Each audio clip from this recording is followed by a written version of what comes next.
Alors salut à tous et à toutes, je vous retrouve pour une nouvelle vidéo.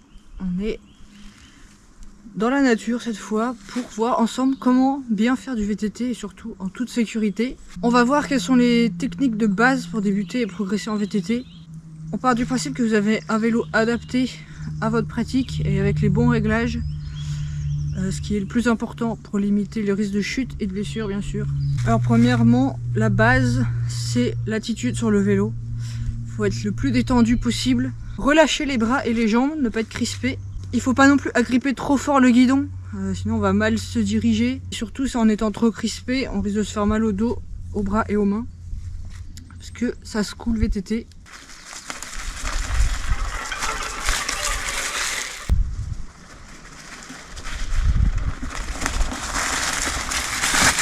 Ensuite, on a le freinage. Le freinage, il est très important pour la sécurité et pour garder le contrôle de son VTT. Surtout, il faut retenir qu'il faut freiner les deux freins en VTT. Et que le plus important, c'est le frein avant, même si c'est pas forcément intuitif. Il y a un rapport d'environ 70-30. Donc on freine à 70% à l'avant, 30% à l'arrière. Parce que donc le frein avant, il va servir à s'arrêter, alors que le frein arrière, il va plus se permettre de diriger le vélo qui reste dans l'axe. Et si vous freinez trop du frein arrière, vous allez juste déraper et vous vous arrêterez pas. En VTT, on freine avec un ou deux doigts maximum pour garder quand même du contrôle sur le guidon. Et on garde toujours au moins un doigt au-dessus du frein au cas où. Il y a beaucoup plus de chances d'avoir un freinage d'urgence en VTT que sur la route ou ailleurs. Donc on freine avec un doigt ou deux si vous avez une meilleure prise en main comme ça, mais jamais plus parce que là on n'a pas bien en main le guidon.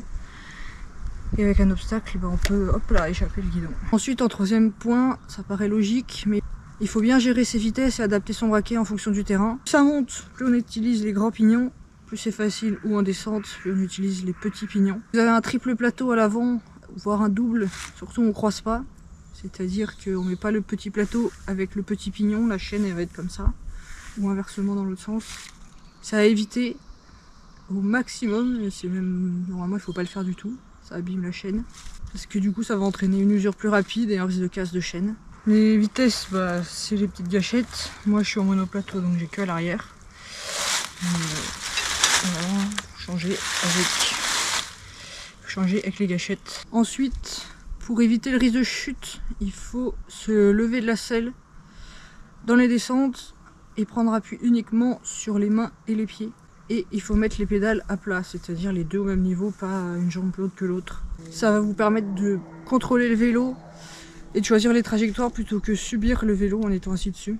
Et vous pouvez aussi travailler votre équilibre en justement mettant un pied plus haut que l'autre et en tirant sur le guidon pour garder son équilibre et rester stable. Donc on a dit en descente, on se met que sur les 4 points d'appui, pas les 5, parce que assis, on subit trop le terrain et on subit le vélo, alors qu'en étant debout, c'est nous qui allons le diriger.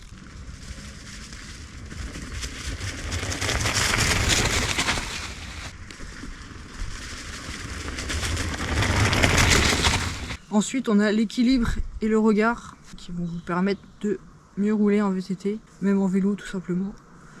Donc il faut réussir à garder le guidon le plus droit possible pour éviter de zigzaguer et regarder le plus loin possible devant soi pour garder une trajectoire qui est droite. Pour prendre un virage, il faut accompagner le vélo et regarder le plus loin possible à la sortie du virage. Et il faut regarder là où on veut aller et pencher le vélo plutôt que tourner le guidon brusquement, c'est là que vous allez tomber. Alors si vous regardez par terre, vous allez faire ça. Voilà. Alors si on regarde droit devant moi, voilà. Donc ça c'était pour les personnes qui vraiment débutent en VTT. C'est vraiment les techniques de base.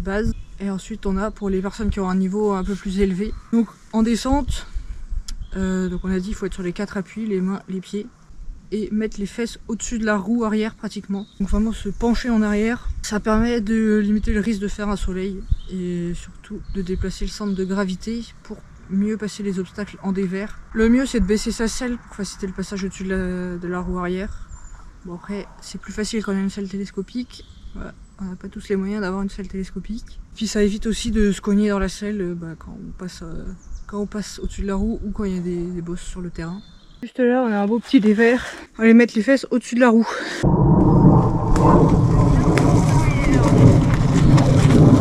Ensuite, il faut travailler cette trajectoire en descente pour réussir à bien prendre ce virage. En fait, il faut réussir à prendre la trajectoire qui va vous permettre de sortir du virage avec le plus de vitesse possible. Donc pour ça, il faut appliquer tous les conseils qu'on vient de voir. Et pas hésiter à repasser plusieurs fois au même endroit pour essayer plusieurs trajectoires et voir laquelle est la meilleure.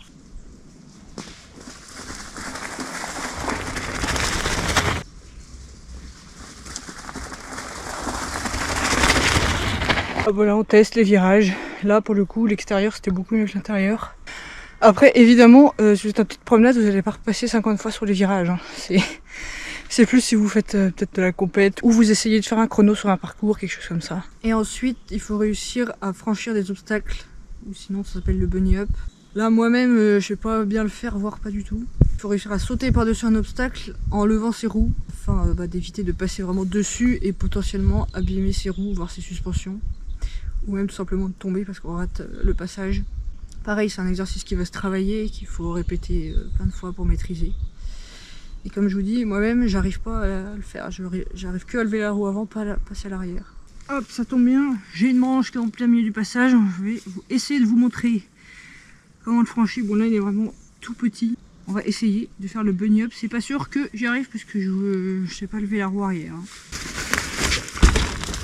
Et évidemment, après, il y a quand même tout un aspect mental qui est très important et c'est là qui est potentiellement moi mon plus gros problème. Il faut savoir prendre des risques mesurés, ne pas appréhender et avoir confiance en soi et en son matériel. Voilà, c'est un peu le plus gros problème de ne pas appréhender pour moi.